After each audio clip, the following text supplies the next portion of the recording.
গৌরনদীতে উপজেলা ছাত্রদল নেতার উপর হামলার অভিযোগ। বাজার থেকে ফেরার পথে অতর্কিত মারধর, স্বাস্থ্য কমপ্লেক্সে চিকিৎসাধীন। বরিশালের গৌরনদী উপজেলা উপজেলা ছাত্রদলের এক নেতার উপর হামলার অভিযোগ উঠেছে।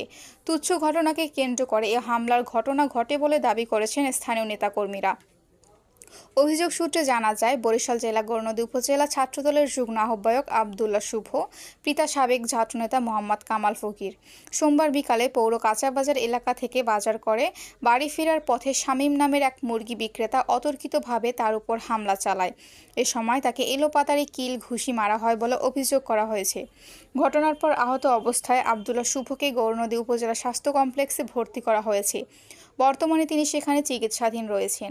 এ বিষয়ে গৌরনদী উপজেলা ছাত্রদলের সভাপতি ও সাধারণ সম্পাদকের কাছে জানতে চাইলে তারা বলেন, বিষয়টি ইতিমধ্যে সংগঠনের সিনিয়র নেতৃবৃন্দকে অবহিত করা হয়েছে। তারা ঘটনাস্থল পরিদর্শন করেছেন বলেও জানান। তাদের দাবি, পরিকল্পিতভাবে মিথ্যা টেক দিয়ে শুভকে মারধর করা হয়েছে।